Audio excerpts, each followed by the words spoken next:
Aided സ്കൂളുകളിലെ ഭിന്നശേഷി നിയമനത്തിൽ മുൻനിലപാടിൽ അയവ് വരുത്തി സംസ്ഥാന സർക്കാർ. അഡ്വക്കേറ്റ് ജനറലിനോട് വീണ്ടും നിയമോപദേശം തേടാനാണ് തീരുമാനം. ക്രൈസ്തവ സംഘടനകൾ പ്രതിഷേധം കടുപ്പിച്ചതോടെയാണ് സർക്കാർ അയഞ്ഞത്. ചർച്ചയ്ക്ക് സർക്കാരിന് തുറന്ന മനസ്സെന്ന് മന്ത്രി വി ശിവൻകുട്ടി വ്യക്തമാക്കി. എയ്ഡഡ് സ്കൂളുകളിലെ ഭിന്നശേഷി നിയമനത്തിൽ ക്രൈസ്തവ സംഘടനകളുടെ സമ്മർദ്ദത്തിന് വഴങ്ങേണ്ടെന്നായിരുന്നു നേരത്തെ സർക്കാരിന്റെ തീരുമാനം. എന്നാൽ സഭകൾ തന്നെ പ്രതിഷേധം കടുപ്പിച്ചതോടെയാണ് കടുത്ത നിലപാടിൽ നിന്ന് സർക്കാർ അയയുന്നത്. മുഖ്യമന്ത്രിയും വിഷയത്തിൽ ഇടപെട്ടതോടെ അഡ്വക്കേറ്റ് ജനറലിനോട് വീണ്ടും നിയമോപദേശം തേടാനാണ് പൊതുവിദ്യാഭ്യാസ വകുപ്പിന്റെ തീരുമാനം. ബഹുമാനപ്പെട്ട മുഖ്യമന്ത്രി ഇടപെട്ടിട്ടുണ്ട്. അദ്ദേഹത്തിന് കിട്ടിയ നിവേദനം വിദ്യാഭ്യാസ മന്ത്രിക്ക് കൈമാറി ആവശ്യമായ നടപടി സ്വീകരിക്കാനുള്ള നിർദ്ദേശം നൽകിയിട്ടുണ്ട്. ഈ വിഷയവുമായി ബന്ധപ്പെട്ട അഡ്വക്കേറ്റ് ജനറലിന്റെ നിയമോപദേശം ഒരിക്കൽ കൂടി പരിശോധിക്കുവാൻ അദ്ദേഹത്തോട് ആവശ്യപ്പെടും. പ്രതിഷേധമുള്ള മാനേജ്മെന്റുകളുമായി ഇതിനുശേഷമാകും വിദ്യാഭ്യാസ മന്ത്രി ചർച്ച നടത്തുക.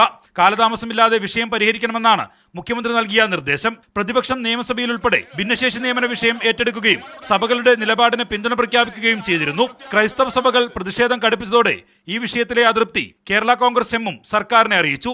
ഇതോടെയാണ് ഭിന്നശേഷി നിയമനത്തിലെ പ്രതിഷേധം എത്രയും പെട്ടെന്ന് തണുപ്പിക്കാൻ സർക്കാർ നീക്കം ആരംഭിച്ചത്. മീഡിയ 1 തിരുവനന്തപുരം.